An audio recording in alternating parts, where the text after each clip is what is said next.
We'll make everything work today. You guys want to share some wins? Anybody want to share some wins? Want to talk about your business? Open opportunity. What do you guys do? Who's all on the call? What do you guys do? How long have you been in business? All the information. I'm going to see if you guys are talking in the chat.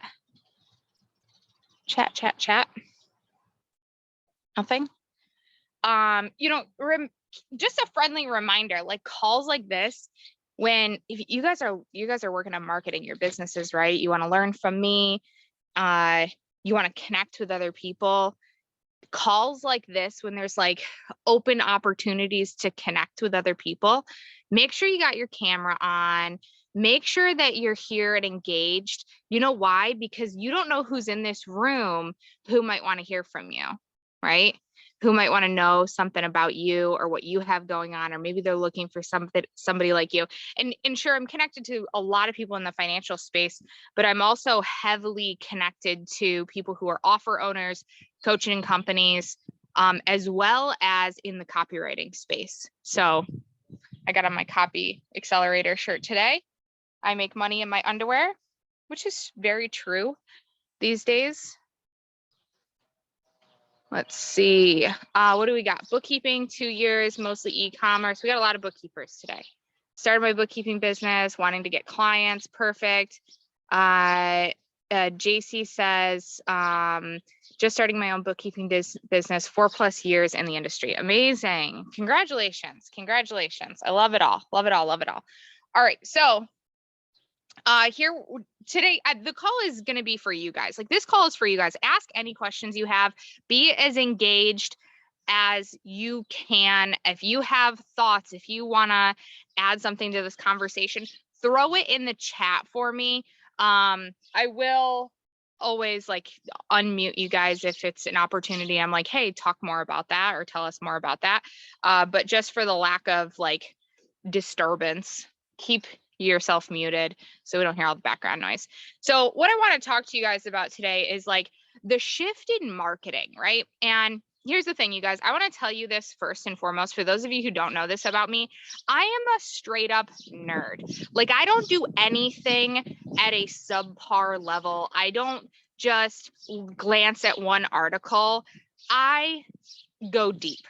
I find all the information, right? So I actually started doing this research, and I actually hired somebody to help me do more research around this subject matter, because that's how interested I was in the research around it. And it's the shift that's happening in the marketing industry. It's the shift that's happening to get clients and acquire new clients. And it's things that we all should know. It's stuff that I'm trying to work on learning more about, but also I want to pass this message on to the people in my network, because you guys should know this. Holy shit, these birds. Do you guys hear all the birds? Are they so loud? Like, is it distracting? Should I move?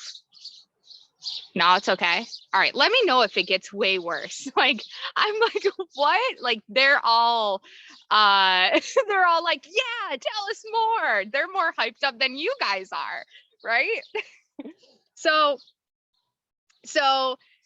I started doing a lot of research, and I went down this like rabbit hole to really understand like neuroscience around marketing. And so I've been doing a lot of research, and I'm in the midst of the research phase, but I have a lot of information to share with you today. And it's the thought process. Well, let's go back. Let's go back to the beginning of time. All right. So marketing is the concept of basically visibility, right? Marketing is the idea that you're going to get visible and be in front of a potential consumer and seek to understand that consumer. So you know that you can solve a problem. They know that you could solve a problem that they have. And in some cases, you're solving problems they didn't even know they had. Right. I think the better way to go in marketing is to be able to effectively communicate that you can solve a problem that someone has. Like, that is marketing at its core, right? It's communicating that. It's communicating what you do, how you do it, why it's important, why it's going to change their life, right? And it's not about the product, it's about the benefit of consuming the product, right? We don't buy the wrench. We buy the screw. What is another way? We don't buy the drill, we buy the hole, right? We need a hole in a wall. What do we need in order to get the hole in the wall? It's the drill. It's not that we want a drill, it's that we need holes in the wall, right? So keep in mind that entire idea.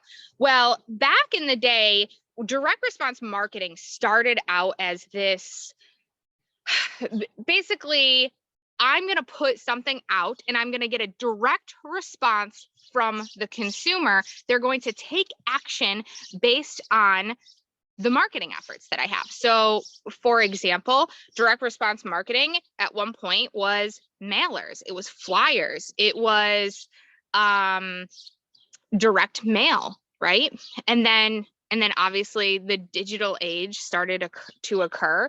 And so that paper product turned into commercials, it turned into ads, it turned into, an advertisement that was played right before you watched a movie in the theater, right? And so that's direct response marketing.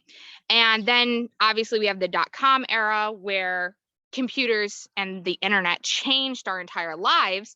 And so we took direct response marketing, we brought it to the internet, right? And this didn't happen at first, but it wasn't long until it started happening. You started seeing ads everywhere. And now we do this direct response marketing with like direct ads to consumer that they can click on and buy immediately. Direct response marketing really is getting people to take action based on logic, based on like, if you, and in the wealth space, you guys hear me talk about this all the time. It's you're selling three things. You're either selling health, you're selling wealth, you're selling relationships, love, right? You guys know this. Most of you that are here are likely in the wealth space. You're selling wealth. You're selling, if you give me money, I will help you make more money. And that's your job, right? So it's a really easy formula to follow. It's really easy for somebody to say, hey, give me $1,000 and I'll help you make $10,000, right? Pay me $1,000 and I'll save you $10,000 in taxes. Pay me $1,000 and I'll write you an email sequence that's so good, you're going to make $100,000. And it's all logical. It makes logical sense. And so there was a time when we bought things based on logic. We bought it based on substance, on who had the best deal, right? And so why did we do that? Number one, we didn't have options. And this is what you guys have to remember is we didn't have options. If there's anything the internet has done for us, it's made us realize that we have options.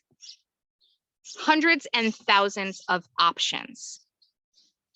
And so if you keep that in mind, if you know that your consumer can literally do a Google search on Facebook, search on Instagram, wherever they want, ask a friend, phone a friend, call a friend, go to a meeting. They have so many options and our consumer knows that now. They know I have options, right?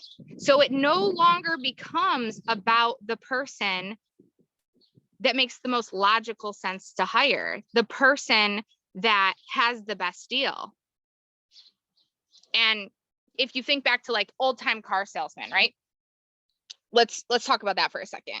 Old time car salesman, you go to buy a car, and what happens? You walk up to the lot and you're like, hey, I really want to buy a Volkswagen.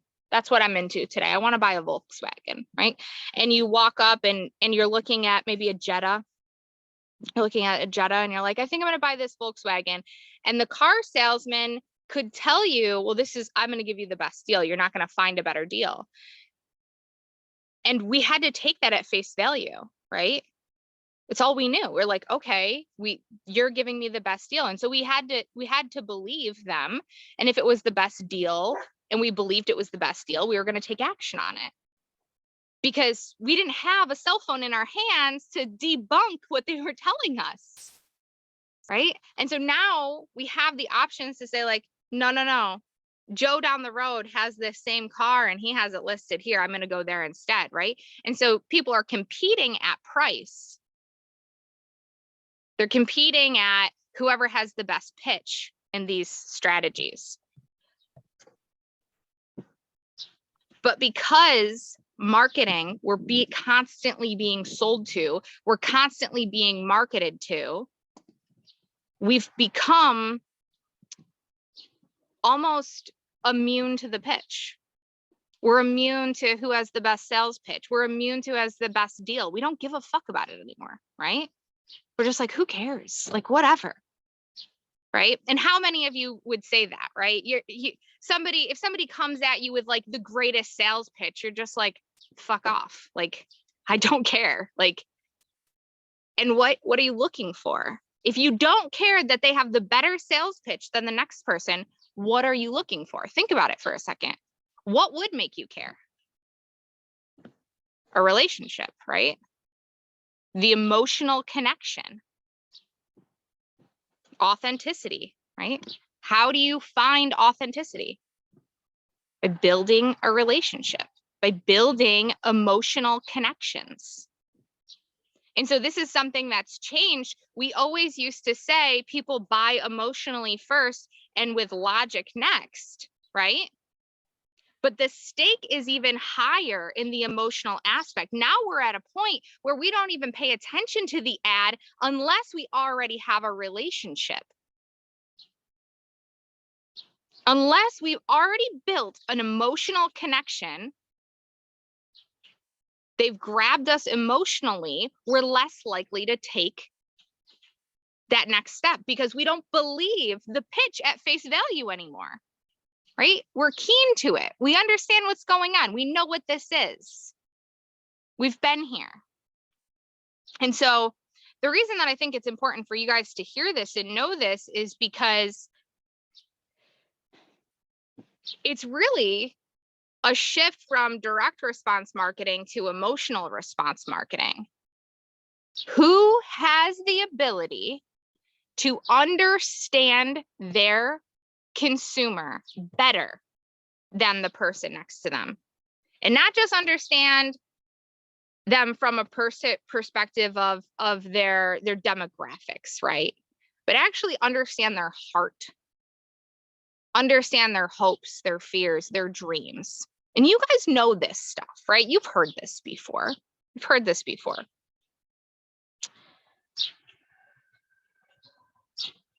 So how do we take it a step further though, right? Like, you know that you should build a relationship. You know that's an important piece of it. You know it's not just about being the best at writing the best ad or having the best branding. You know that you need to build the relationship, but how can you do it better than anyone else? Number one, seek to understand your client better than anyone else. It's no longer about who can spend the most money to get the client. It's about who is seeking to understand their client better than anyone else. How do you do that? First and foremost, participate, right? Participate in your niche. Spend time with these people. Look for trade shows. Look for opportunities to be with them. Get in rooms with these people. Because let me tell you, here's the thing, is everybody's looking for the easy way to get the next client. But there are people in your market right now who aren't looking for the easy way. They're looking for the best way. They're looking for the path to make sure that they are the market kings, right? That they are the king of your entire area. And those people aren't looking for the easy way to get a client. They're participating. They're going to the trade shows, right? They're going to speak at events. They're getting on podcasts. And so if you guys were on the call last week, I talked about this. I talked about the fact that it's like, it's not a one size, one thing. You don't get to do just one thing. You don't get to post and say, oh, I made a post and I'm done, because it's not enough anymore, right? It's not enough today. You might get, don't get me wrong, you might get some clients if you make some posts. But the people who have real success using social media marketing are the people who are also fully immersed in their niche, fully immersed with their ideal client. And so I want you to ask yourself that, like, am I fully immersed? Am I really participating to a point where I understand my ideal client at an emotional level? And if the answer is no, I don't understand them at an emotional level. I don't know what makes them cry. I don't know what makes them tick. I don't know what gets them to take action. Then you have to do that research, right? And that starts with talking to people, talking to as many people as possible in that specific niche. How do you talk to them? Number one, you can reach out to them, right? And here's the other thing. I said this the other day. I don't remember to who I said it, but it's like, who on this call has like struggled to pick a niche? Have you guys struggled to pick a niche? Let me know in the chat. Or it's like, I haven't picked one because, right? Like, let's solve that today. Picking a niche comes down to following the breadcrumbs, right? It's looking at your life as a whole, right? I just recently decided on vet clinics. Perfect. And so do you see how if you pick vet clinics, you could understand the actual problems and understand the actual hopes and desires of a vet clinic more than if you just picked everyone, if you just talked to everyone? Because here's the thing, a vet clinic has very, very different goals and ambitions than me, right? Like, I'm not here to save the animals. I love my dog, but, you know, and I have 2 cats. I have them. I don't know if I love them, but they're here. They exist. I'll keep them alive. But they have very different ambitions than me, right? And yes, some of them are money driven, but they also, I think, if to have a vet clinic, you have to at least like animals. Like, I am not willing to operate on an animal. I am not willing to get my hands dirty for an animal. Like, nope, right? Number 2, our profit margins are going to look vastly different. Where we should invest our money looks vastly different, right? How we should spend our money, equipment we could potentially invest in to have tax savings, the ratio in which we build our teams is going to look vastly different. From an economic standpoint, from a financial standpoint, a vet clinic and myself, a coaching company, we are very different animals. Animals. I didn't mean to do that, but you know, here we are. We're very different companies, right? Very different companies. And so if you are putting out a marketing message that speaks emotionally, if you're putting out a marketing message that speaks to no one, right? It has no emotion. It doesn't actually, it actually doesn't speak to the emotions of any industry, then you are talking to no one. And I see so many people do this with niching too. They talk about the fact that like, oh, you know, I don't want to cut myself off. You guys have probably heard me say this before, but I don't want to cut myself off. I don't want to limit myself. And it's like, well, girlfriend, you're already limiting yourself. You're limiting yourself right now because you have no target, right? And here's the thing. If you aren't clear on the message, if you aren't clear on who you're talking to, nobody that's reading your message is clear on if you're talking to them. Your goal in your marketing message is to have people say, I feel like you were talking to me. I feel like you wrote this for me.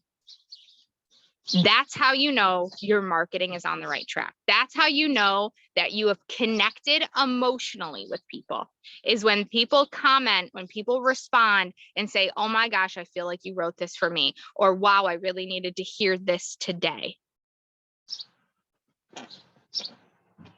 That's your goal, right?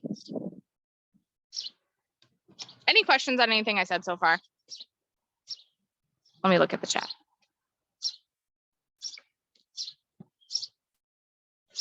So if our goal is to connect with people on a more emotional level, yet we haven't decided to pick any kind of niche or speak to any certain person, I need to stop being a wuss. Yeah. We haven't picked any specific person. How can you connect on an emotional level with a person that you haven't picked, right? And this is the other thing that I see happening. Like, you guys, I am living, breathing proof of it. And I talked about this the other day. Everyone's like, well, Alyssa, you say pick a niche, you say pick a target. Yeah, but you have different people in your audience. You don't just have one specific person. Here's the thing, you won't either, right? You won't either. You're going to have multiple people, because when you become a category king and you become really good at things, other people are paying attention and they want some of that too, even though you don't serve them. And here's the other side of that. You don't have to not serve them. I know who we target. I know what that person looks like. They look like me, right? I can tell you my ideal client right now. Typically a mom, typically somebody who's been in some sort of corporate professional space. So they worked in corporate finance. They worked in, they have years of experience in the financial space, typically, right? Years of experience. They've been a professional, and they want to take those skills and do something on their own. They've already started their business. They already have a couple clients, and they've already had it click that they're like, you know what? I could make this something massive. I can make so much more money. I could change my family's life. I have bigger hopes than hopes and dreams than just building a business to get by. Like, they've already had that click. They've already had the mindset shift of, I just want to make 6 figures. They're beyond that. They're like, I'm ready to make 7 figures, and I know I can do it, right? And they have that confidence. I know I can do it. That is my ideal client. That person right there. She's me. She probably curses once in a while. She likes to have fun, right? She doesn't try to be a perfect mom. She doesn't need to be perfect for anybody. I know who she is at her core because she's me. That makes it easy, right? When you know who your people are because you're one of them. I keep looking back here to make sure my dog's not getting in trouble. But what happens? I go after that person. I target that person. Oh, by the way, other people see what I'm doing, and they come in and infiltrate our space. And if my message still resonates with them, that's okay. That's okay. Right? Like Felicity said on here, like, I don't have a finance background and your message still resonates with me. Yeah. And Felicity's been one of our clients since what, early 2020, I want to say, maybe 2021. So August 2020. So, and Felicity just had her biggest month yet ever. Congratulations. So my point is,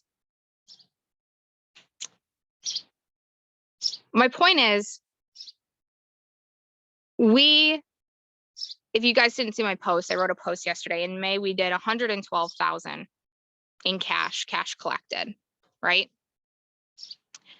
And I didn't get there because of a vague message. I didn't get there because I just had this cookie cutter, vague marketing direct response message. I got there because I take the time to speak to my people in a really authentic way. Most of you here, let's ask the panel. You guys are the panel right now. Are you not here because I don't just talk about marketing? Like I show some of my life, right? You've gotten to know me. It's a more personal relationship, right? You feel like you know me a little bit as a person. Tracy says definitely. Pam says absolutely, right? Corinne says yes. Allie says yes. Okay, right? We have so much in common. And so I want you to think about that. Are you showing up as the person that you are? Are you being all of who you need to be right now to bring in your people? Because you have people. You have a person that would resonate with you.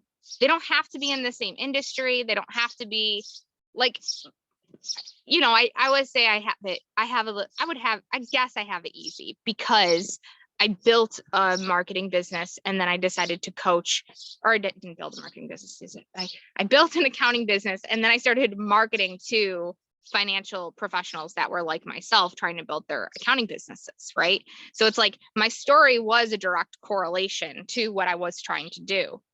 Now, but if I look at other ways I've tried to do things, it's always been based on like who I was. I did really well in the contractor space because I knew how to job cost, because I spent time around a lot of contractors, because I was immersed in that community, because I worked in the arms industry and then I worked in tree removal industry. So I could hang out with the guys. Like I was usually like one of 5 women in a company with, 600 dudes.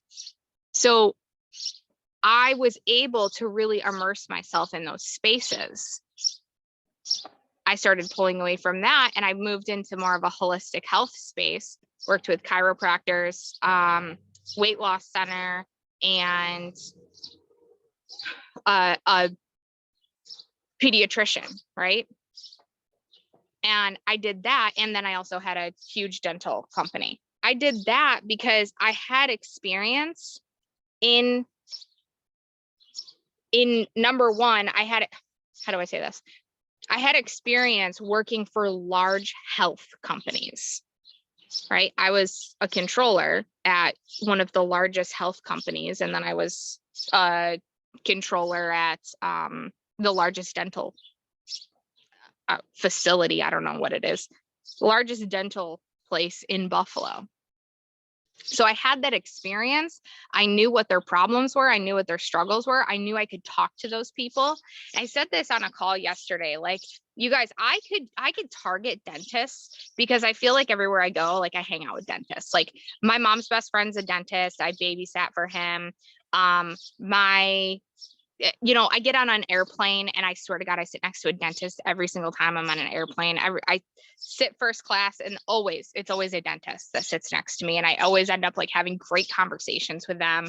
And then I've worked in multiple places with dentists, right? It's like, I know them and I can connect with them because it's what is put in front of me. But if you don't have a relationship in the dental space, if you know not one single dentist except the guy that cleans your teeth, doesn't clean your teeth, he just looks at your teeth for 2 minutes and pokes them real quick and says thumbs up and walks away. Like if that's your only interaction you've ever had with a dentist and you know nothing about their company, like don't fucking pick that as a niche. Yet we do that so often. I see it happening in industries all the time. They're like, well, I've decided I'm going to work with these people. And it's like, why? Well, because they have money. It's like, they don't have money to throw away, by the way. They're smart businessmen. And that's what most people get wrong, is they think they can overcharge. They think they can bill out more because they have more money. Here's the thing about people with more money. They aren't stupid. They don't like to spend it just because they have more of it. I think that people get this wrong all the time. I see it happening all the time. It's like, you think just because a company has more money that they're going to just be fine with throwing it away, tossing it away. And that's not how it works, right? They want to pay just like everybody else. And they're going to look for the person who's going to be honest with them. That's what they're looking for. Yeah, they want a return on investment. All right. I'm going to go grab my dog. What questions do you have? Any questions, any specific problem you need solved today? Go throw those in the chat. I'll be right back.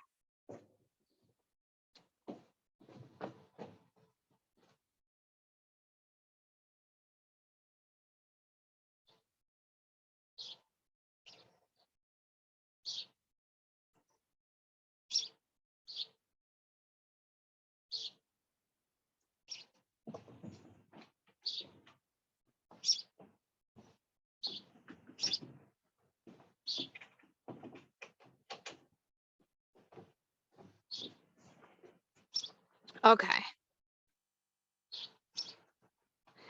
JC says, I work for a CPA firm where I have a wide variety of service industry, lawn care, dentists, law offices, photographers. So I need to find and target one industry to target still services, but as they come about, correct? You know what I would do is like, what's your main method of marketing? What are you going to do for your main method of marketing? If it's going to be like, number one, go back to who could I get the best results for, right? Like who could I support and get the best results for? And this is why I go back to like, I help financial professionals the most. Why? Because it's who I get the best results for, right? I get the best results for people who have a similar experience than me and they have higher level skills. I get good results for other people. But if I look at my client roster and I look at the people I've supported, it's like, who do I get the best results for? And it's these people. So go back to who do I get the best results for? Who can I get the best results for? Is it going to be one of those people? Like if you take a look at those 4 people, like write out, like I could help them do this. I could help them do this. I could help them do this. And then which one feels more fun to you, right? Which one feels fun? What could you talk about more? The next thing you're going to want to figure out is like of where you're marketing and where you're trying to reach people, what comes easier? So I've told this story. I don't remember if it was on this call. I think it was, but I told the story about how I was in the tree removal space. I worked for Lewis Tree Service for a number of years. I was an accountant there. And I knew everything about the industry. And so I thought it'd be super easy to build a company in tree removal. Like I was like, oh, this will be easy. I'll just build a fractional CFO company helping tree removal companies. What I found out was that most tree removal companies closest to me and the people I was trying to market to didn't have a lot of cash flow because they were only operational for like 4 months out of the year, right? New York, we have snow on the ground. So it's like, oh, that's kind of like a dead end for me unless I go outside of that. But I really didn't want to. I wanted there to be like some power of proximity, right? I think getting clients like local to you can be a really, really good way to get started because there's that power of proximity where it's like the closer that you are to somebody, the more you can build a relationship, the more you can gain from each other. So I wanted there to be the ability that I can make local recommendations, that I could build a name for myself locally. That was what I was looking for initially. And those were my goals. So it's like, what are your goals? And then who's easy to connect with for you, right? So try a little bit of everything, right? See if you can find photographer groups. I know somebody who has a really, really successful business. Her name's Tiffany Bastian. She's one of my clients from a couple years back. I want to say 2019, I worked with her. She's from Buffalo. Her entire business, all she works with is photographers, and they're like high-end photographers. She has one rate, $500 a month. It includes getting your taxes done. That's it. Like no matter what, no matter the size of your company, she's only charging $500 a month. No matter what, 500, and your taxes are included. And she's built a name for herself like that, right? Where it's like, she just kept things so simple. It's like, I only work with photographers. I charge $500 a month. Their taxes are included. Done. That's it. So who's the easiest for you to connect with on top of those other things that we talked about? Okay. Where did I get my shirt? Copy Accelerator. So I'm actually speaking on their stage in late August, but I went to their event. Stefan Georgi and his wife, Laura Georgi, they're some of my mentors. They're really big in the copywriting world, the copywriting space. Stefan is like sold over $1 billion worth of stuff online through copywriting, right? Like he doesn't do any crazy like webinars or anything like that. Like he does them once in a while, but for the most part, all of his stuff is copywriting. So that's what he does. And he started a program called Copy Accelerator. And then I was at their last event in Tampa. And then I'm speaking at their event coming up in Austin. But that's where I make money in my underwear. I like it. Okay. How do you shift your language from fear to goals?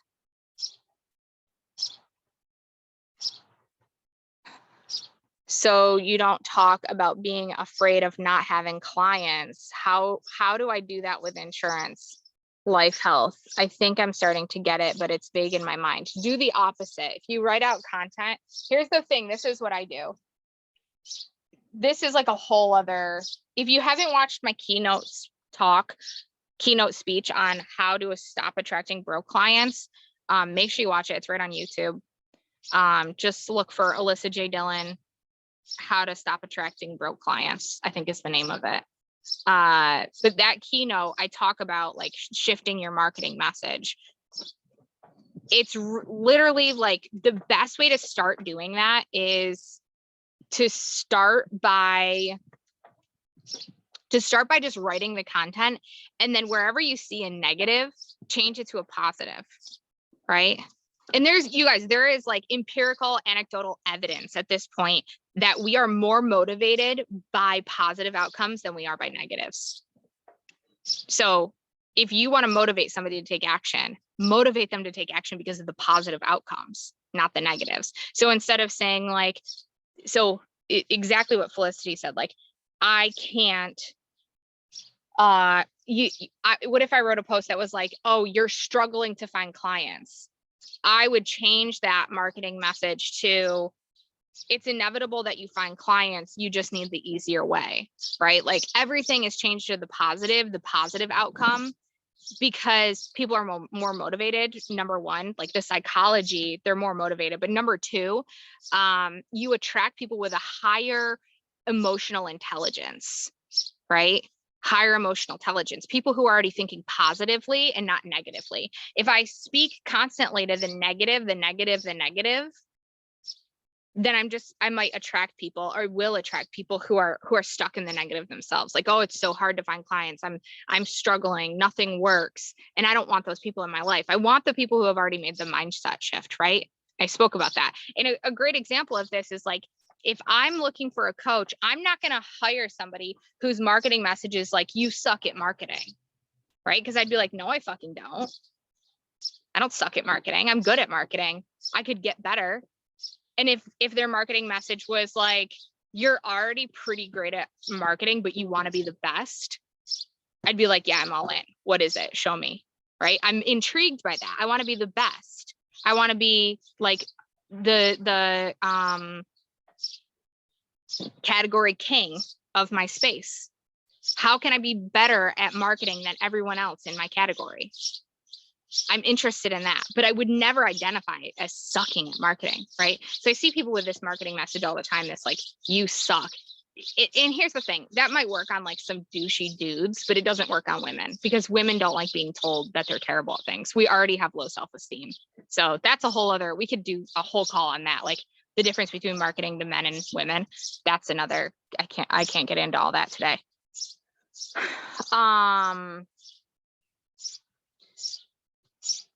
Yes, Felicity. So instead of blanking and wondering how to write it all out and then shift it to positive. Perfect. How would you market to the vets? After speaking to a friend that works for a vet, they are so busy that they have no downtime, and her vet is getting burned out. She knows the office manager is behind. If I were going to target vets, number one, I would target them locally first, and I would look up every single vet in the area. I would probably do something different, like direct response mail, where I would send them some sort of flyer, like a card or something like that. The other thing that I would do is I would go to trade shows with them. I would keep up on my marketing efforts on Facebook as well. And then I wouldn't go, this is the mistake we make. We make the mistake of like trying to find business owners in business owner groups. And it's like, those are filled with people just spamming shit, right?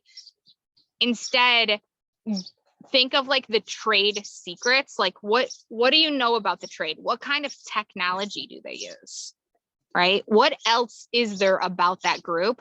Go into those groups. So when I was targeting dentists, I didn't go into like marketing and in finances for dentists. Like I'm not going in there because that's where every other business, that's the obvious route, right? It's like, here, I have the best example of this. It's like when you go to the fireworks show and everybody wants to go to the same spot and the parking lot is like, it's a U shape and everybody's trying to go around this way because it's like, oh, we're all supposed to go this way. And so everybody goes the same way, but instead of going that way where everyone else is trying to go, I went the opposite way, right? I go to the back way that nobody seems to be going. And it's like, well, why isn't anyone going over there? Well, nobody knows about it. Nobody's smart enough to think about it, right? So it's like, think about the back entryways, right? To get into where you need to go, versus going the obvious route, because everybody's going the obvious route, right? So the obvious route is joining the groups that are like finance for veterinarians, business growth for veterinarians, marketing for veterinarians. Like all of that stuff is going to be so obvious. But what if they use a specific piece of technology? Like for dentists, it was like DentaQuest, right? And so I would join the Facebook groups for DentaQuest because it's not as obvious, right? And then I'm in there answering questions. And by the way, they're all billing questions because that's what they're trying to do. They're trying to figure out billing things. And so I would be like, oh, I would do this, right?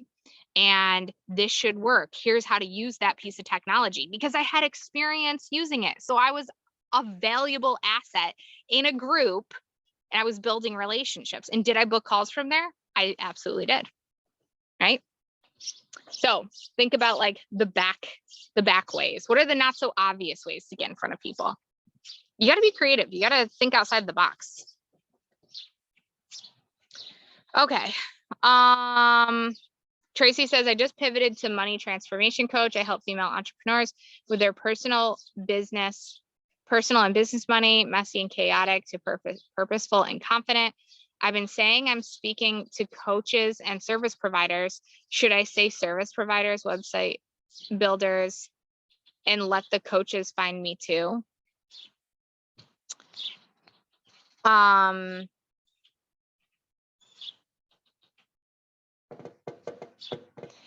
think you could probably do like, if you did like online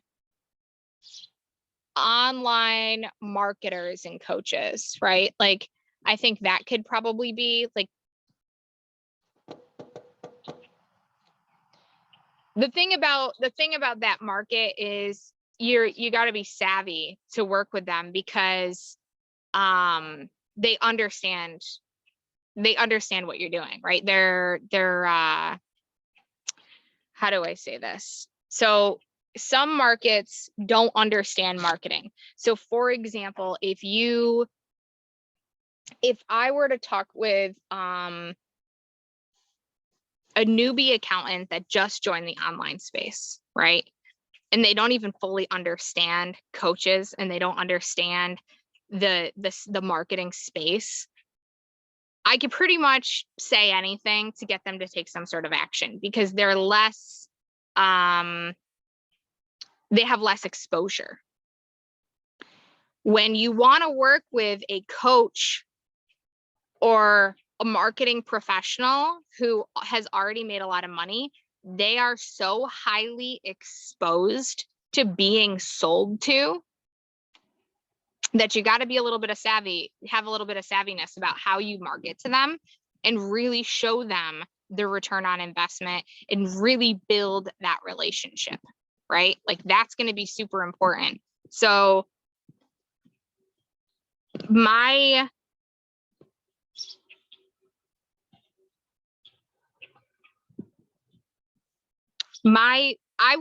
would actually work on like booking some calls, because right now your messaging, it seems very fluffy, right?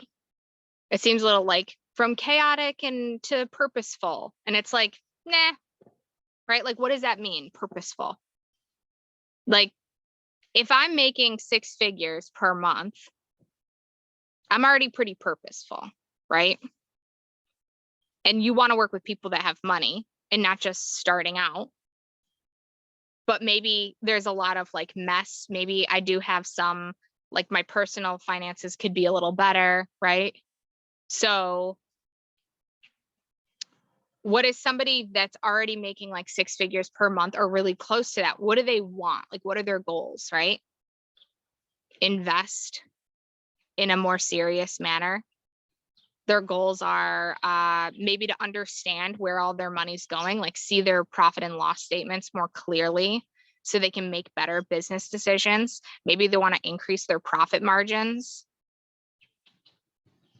right? So I think it needs to be more clearly defined, because chaotic to purposeful just feels a little fluffy, right? So get a little more like if you can tell people that you can help them increase their profit margins by 10%, like that's gold. Like I'm listening to that, right? Our profit margins are anywhere per month from 20% to 26% right now. If I could get them higher, I'm listening, right? If I could get them higher, but not make sacrifices also. Like I'm not willing to sacrifice my lifestyle because I don't believe I have to. That's a whole other mindset thing too, right? I don't believe I should have to sacrifice anything. But I think there's strategies that could get me there to where I want to go. So I think talk to more of these people that you're trying to work with, find ways of talking to them and get more connected in these areas. Okay. That's good. Thanks. You're welcome. All right, fam.